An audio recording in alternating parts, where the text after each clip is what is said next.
അദ്ധ്യായം 90. അൽ ബലദ്, മക്കയിൽ അവതരിച്ചത്.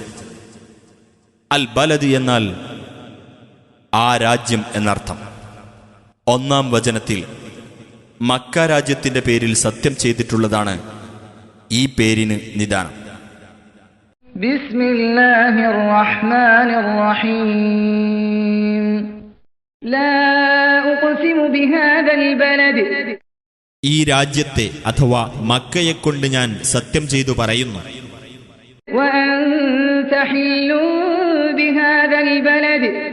നീയാകട്ടെ ഈ രാജ്യത്തെ നിവാസിയാണ് താനും. ജനയിതാവിനെയും അവൻ ജനിപ്പിക്കുന്നതിനെയും തന്നെയാണ് സത്യം.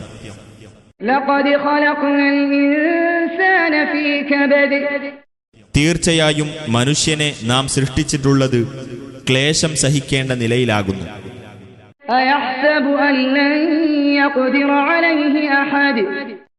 അവനെ പിടികൂടാൻ ആർക്കും സാധിക്കുകയേ ഇല്ലെന്ന് അവൻ വിചാരിക്കുന്നുണ്ടോ? അവൻ പറയുന്നു, ഞാൻ മേൽക്കുമേൽ പണം തുലച്ചിരിക്കുന്നുവെന്ന്.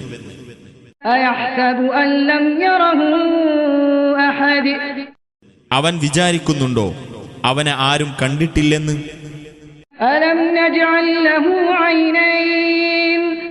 അവന് നാം 2 കണ്ണുകൾ ഉണ്ടാക്കിക്കൊടുത്തിട്ടില്ലേ?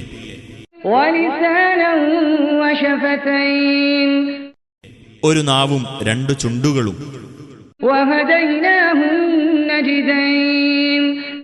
തെളിഞ്ഞു നിൽക്കുന്ന 2 പാതകൾ അവനു നാം കാട്ടിക്കൊടുക്കുകയും ചെയ്തിരിക്കുന്നു. എന്നിട്ട് ആ മലമ്പാതയിൽ അവൻ തള്ളിക്കടന്നില്ല.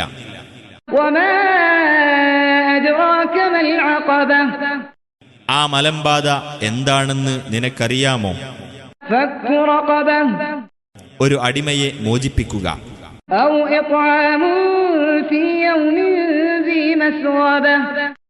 അല്ലെങ്കിൽ പട്ടിണിയുള്ള നാളിൽ ഭക്ഷണം കൊടുക്കുക,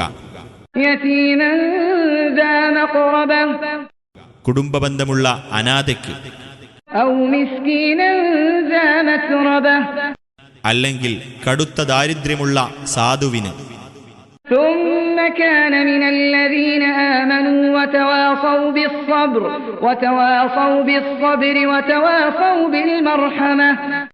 പുറമെ വിശ്വസിക്കുകയും ക്ഷമ കൊണ്ടും കാരുണ്യം കൊണ്ടും പരസ്പരം ഉപദേശിക്കുകയും ചെയ്തവരുടെ കൂട്ടത്തിൽ അവൻ ആയിത്തീരുകയും ചെയ്യുക.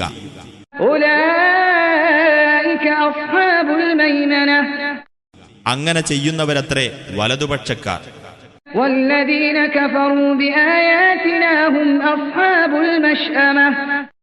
നമ്മുടെ ദൃഷ്ടാന്തങ്ങൾ നിഷേധിച്ചവരാരോ അവരത്രേ ഇടതുപക്ഷത്തിന്റെ ആൾക്കാർ.